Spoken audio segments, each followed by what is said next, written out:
Rhonda Coleman est une jeune femme de 18 ans s'apprêtant à être diplômée. Un soir, alors qu'elle venait de passer la soirée avec ses amis, elle va rentrer chez elle à bord de sa voiture afin de ne pas dépasser le couvre-feu fixé par ses parents. Malheureusement, quelques minutes plus tard, l'une de ses amies retrouvera sa voiture, mais Rhonda, elle, n'était nulle part. Pour tout savoir sur la triste et très mystérieuse histoire de Rhonda Coleman, lançons-nous maintenant dans la vidéo.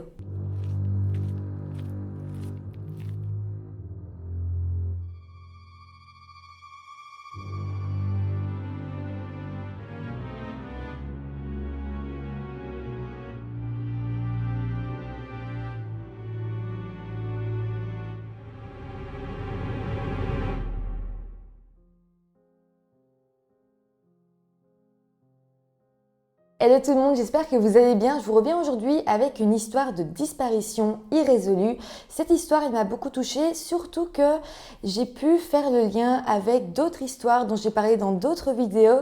Et vous allez voir, c'est quand même très étrange à quel point toutes ces histoires sont extrêmement similaires et proches dans le temps et géographiquement parlant aussi. J'espère que ça vous intéressera autant que moi, mais avant de commencer la vidéo, comme d'habitude, je vous rappelle de vous abonner à la chaîne si ce n'est pas encore fait. Et voilà, maintenant que tout ça est dit, lançons-nous dans la vidéo. Rhonda Sue Coleman était une jeune femme de 18 ans vivant aux États-Unis, dans l'état de la Géorgie, dans la ville de Hazelhurst. Elle y vivait avec ses parents Milton et Gail Coleman, et elle était d'ailleurs leur seul enfant. Elle était étudiante en dernière année du lycée Jeff Davis à Hazelhurst, où elle était d'ailleurs une adolescente assez populaire. En fait, les personnes qui connaissaient Rhonda l'ont décrit comme une femme vive et joyeuse qui aimait aider les autres et faire sourire les gens autour d'elle. Elle était vraiment très amicale et c'est d'ailleurs la raison pour laquelle elle avait autant d'amis dans son lycée. Rhonda était aussi une très bonne élève qui envisageait d'ailleurs d'aller à l'école d'infirmière après avoir quitté le lycée. Mais plongeons-nous à présent dans la soirée du jeudi 17 mai 1990. À ce moment-là, l'année scolaire touchait à sa fin et Rhonda était alors à 2 semaines de l'obtention de son diplôme d'études secondaires.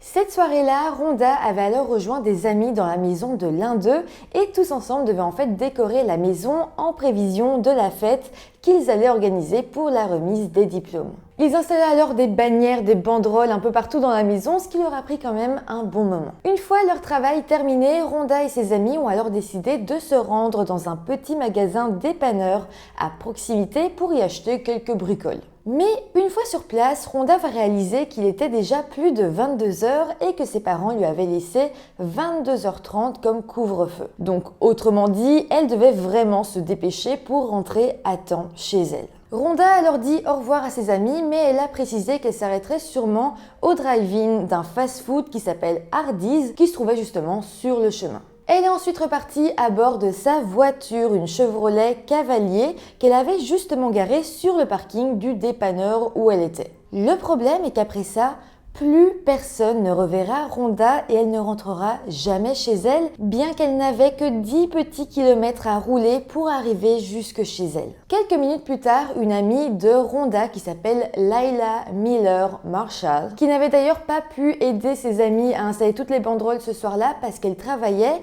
va prendre sa voiture pour rentrer justement de son travail et va emprunter le même chemin que Rhonda avait emprunté quelques minutes plus tôt. Il était à ce moment-là 22h30 et donc Layla partait de son travail et se rendait jusqu'à la maison de son petit ami. Lorsqu'elle se trouvait sur la route Bell Telephone Road, elle va justement croiser la voiture de son amie Rhonda. La voiture était en fait stationnée au bord de la route et les phares étaient toujours allumés. Layla a immédiatement reconnu la voiture de son amie, alors elle s'est arrêtée pour vérifier si Rhonda n'avait pas besoin d'aide, mais bizarrement, elle n'avait pas l'air de se trouver à proximité de sa voiture. Malgré tout, Layla s'est garée, elle s'est approchée de la voiture et c'est là qu'elle a remarqué que la porte du côté conducteur était ouverte. De plus, les clés étaient toujours sur le contact et le sac à main de Rhonda était lui toujours sur le siège passager. Layla s'exprimera plus tard par rapport à cette découverte et elle dira « En passant devant, j'ai vu que c'était la voiture de Rhonda. Je vois les lumières bleues et j'ai pensé qu'elle avait quitté la route ou qu'elle avait eu un accident. Quand je suis arrivée, j'ai découvert qu'elle avait disparu. » En fait, c'était comme si Rhonda avait garé sa voiture un peu à la hâte. Elle n'avait pas éteint le contact, elle n'avait pas éteint les phares, elle était partie et Elle avait totalement quitté les environs. Devant cette scène assez étrange, Layla va un petit peu paniquer et elle va se dire qu'elle doit appeler le 911, qu'elle doit appeler la police.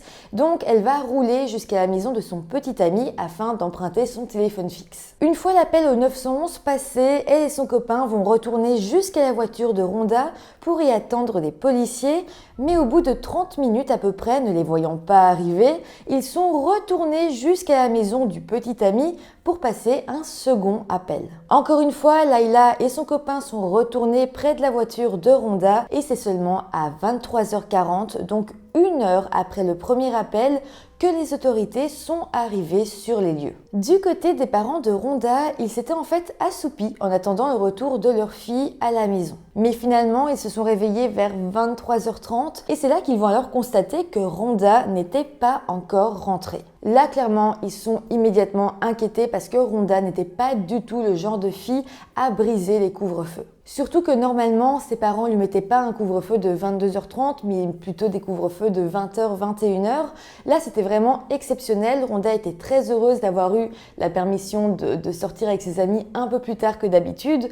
Donc, ça lui ressemblait pas du tout de tirer sur la corde à ce point et de rentrer 1 heure plus tard, voire plus. Donc là, les parents de Rhonda savaient que si elle n'était pas là, c'est qu'elle avait eu un problème. Là, ils ont commencé à penser que leur fille pouvait avoir eu un problème avec sa voiture. Milton, donc son père, a alors décidé de prendre sa propre voiture et de faire le chemin inverse afin de voir si sa fille n'était pas en panne quelque part sur la route. Quelques minutes plus tard, Milton va à son tour repérer la voiture de Rhonda. Mais là, il va comprendre que les choses étaient bien plus graves qu'il ne le pensait car autour, il y avait plusieurs voitures de police. En fait, il va remarquer des adjoints du shérif qui étaient en train d'inspecter la voiture de sa fille. Et là, Milton va évidemment aller les voir, il va se présenter et demander ce qu'il s'était passé. Là, un des agents lui répondra qu'il ne savait pas ce qui était arrivé à sa fille. Du côté des enquêteurs, ils vont remarquer une série d'empreintes de pas qui allaient de la voiture de Rhonda jusqu'à un endroit un peu plus loin. À cet endroit, il y avait une trace de pneus différente montrant qu'une voiture était arrivée à cet endroit et que potentiellement une tierce personne avait interagi avec Rhonda. Suite à cette découverte, la disparition de Rhonda est donc devenue une disparition criminelle. Pendant 3 jours, la police a alors ratissé les environs à la recherche d'indices ou même d'un corps, mais rien n'a été retrouvé. Mais finalement, le 20 mai 1990, donc 3 jours plus tard, un chasseur va appeler les autorités. Il se trouvait dans le comté de Montgomery, à plus de 2 heures de route de la ville de Hazelhurst. Et là, lorsqu'il chassait, il a fait la macabre découverte du corps d'une jeune femme. La police arrivera immédiatement sur les lieux et ils noteront que le corps de cette jeune femme avait été entièrement brûlé. Le corps sera ensuite envoyé auprès d'un médecin légiste qui annoncera officiellement qu'il s'agissait bel et bien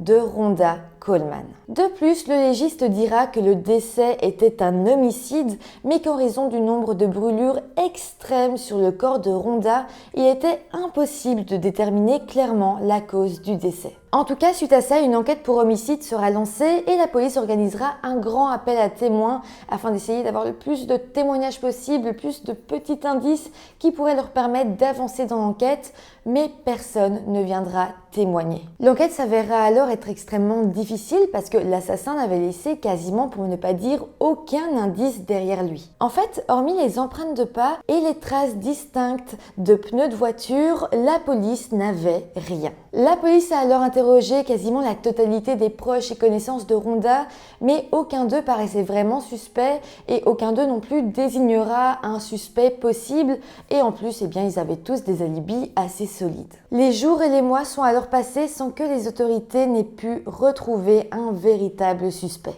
En fait, pendant les semaines qui suivirent, la police va tout de même recevoir des dénonciations de personnes qui suspectaient leur mari, leurs amis, leurs connaissances d'être suspects dans le meurtre de Rhonda. Mais à chaque fois, les enquêteurs se rendaient compte que la dénonciation était fausse ou même tout simplement infondée. Pourtant, les enquêteurs ont pris chacune de ces dénonciations très au sérieux. Ils ont réellement enquêté, mais ils se sont vraiment rendus compte qu'à chaque fois, ça ne menait à strictement rien. Ils étaient donc réellement dans une impasse vis-à-vis de cette enquête. L'affaire est alors restée sans réel progrès pendant des années. Par contre, et c'est vraiment important de le préciser parce que c'est loin d'être toujours le cas, la police a fait un travail colossal sur cette enquête et même si les années sont passées, l'enquête est restée active. Et les agents de police ont vraiment collaboré un maximum avec la famille de Rhonda. Mais bon, vu qu'aucun suspect n'avait été désigné ou interrogé ou arrêté, au bout d'un moment, la famille de Rhonda a décidé d'engager un détective privé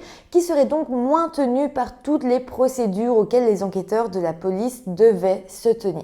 Malheureusement, nous sommes aujourd'hui en 2023 et après 33 ans d'enquête, les choses n'ont pas vraiment évolué. L'assassin de Rhonda se trouve alors toujours en liberté et la famille de Rhonda offre aujourd'hui une récompense de 150 000 $ pour toute information leur permettant de retrouver et d'arrêter l'assassin de leur fille unique. Récemment, Layla, donc l'amie de Rhonda qui avait trouvé sa voiture en premier lieu et qui avait appelé le 911, a de nouveau été interviewée plus de 30 ans plus tard et elle expliquera que elle n'avait pas énormément de souvenirs des détails de cette nuit-là. Par contre, elle dira qu'elle n'oubliera jamais le moment où le père de Rhonda est arrivé sur les lieux. L'un de mes souvenirs les plus marquants était l'arrivée de son père. Il demandait « Layla, où est Rhonda ?» Et j'ai dit « Monsieur Coleman, je ne sais pas ». Et ses yeux se remplirent aussitôt de larmes. Je pouvais dire qu'il savait que quelque chose n'allait vraiment pas à ce moment-là. Vraiment, ce témoignage, je trouve déchirant et je peux même pas imaginer ce que le papa a dû ressentir à ce moment-là et surtout comment il a dû l'annoncer à sa femme juste après. Mais en début de vidéo, rappelez-vous, je vous ai dit que cette histoire me faisait penser à d'autres que j'avais traitées sur cette chaîne. Il s'agit des histoires de Lori Hill et d'Angela Freeman, dont je vous mets les liens dans le petit i juste en haut si ça vous intéresse. En fait, elles aussi étaient des jeunes femmes de 17-18 ans qui ont, elles aussi, disparu dans leur voiture alors qu'elles faisaient un court trajet et leur voiture à elles deux et aussi à Rhonda était retrouvée sur le bas-côté avec la portière ouverte et avec les clés sur le contact et les phares allumés. De plus aussi, dans tous les cas, les affaires personnelles des victimes ont été retrouvées à l'intérieur de leur voiture et les filles, elles, n'étaient évidemment nulle part. En fait, la seule différence que j'ai trouvée entre les deux cas de Lori Hill et Angela Freeman et celui de Rhonda, c'est que dans les deux premiers cas, la vitre du conducteur était baissée lorsqu'on a retrouvé la voiture, comme si quelqu'un s'était approché de la voiture et que les deux jeunes femmes avaient ouvert la vitre pour lui parler. Mais dans le cas de Rhonda, ce n'était pas le cas, ou en tout cas, j'ai pas trouvé l'information. Mais de ce que j'ai pu voir, eh bien, la vitre conducteur était pas du tout baissée, elle était bien fermée. C'est un détail évidemment, mais ça reste important de le préciser. Mais dans tous les cas, on sait dans le cas de Rhonda que quelqu'un s'est bel et bien approché de sa voiture vu qu'on a retrouvé les empreintes de pas. Aussi, autre différence, et c'est important quand même de le dire, c'est que dans le cas de Lori Hill et Angela Freeman, elles étaient toutes les deux enceintes lorsqu'elles ont été enlevée et dans le cas de Rhonda, ce n'était pas le cas, elle n'était pas enceinte. Mais bon, malgré tout, ça reste trois disparitions qui se ressemblent énormément et c'est vrai que pour le cas de Lori Hill et Angela Freeman, j'évoquais la possibilité d'un tueur en série. Toutes les trois ont en fait disparu dans les années 90 et même si pour le cas d'Angela Freeman et Lori Hill, elles ont disparu dans l'état du Mississippi, la Géorgie n'est pas non plus très loin, ou en tout cas pas si loin que ça, surtout que les États-Unis est un très grand pays et que les deux États sont quand même relativement proches. Mais voilà, je ne sais pas s'il y a eu des liens qui ont été faits entre ces trois affaires au niveau de la police, je ne sais pas s'il y en a eu sur internet, sur des forums de discussion, moi j'ai rien trouvé par rapport à ça, mais malgré tout ça me paraissait important de le dire aujourd'hui dans cette vidéo que ces trois affaires se ressemblent et pourraient donc être liées. Mais en tout cas, n'hésitez pas à me dire en commentaire ce que vous en pensez, si vous imaginez que ces affaires peuvent avoir un lien ou pas du tout. Voilà, n'hésitez pas à débattre, à donner votre avis, toujours avec bienveillance. Et voilà, n'hésitez pas non plus à mettre des petits pouces en l'air si la vidéo vous a intéressé, à vous abonner à la chaîne et moi je vous dis à très bientôt pour une nouvelle vidéo. Bye!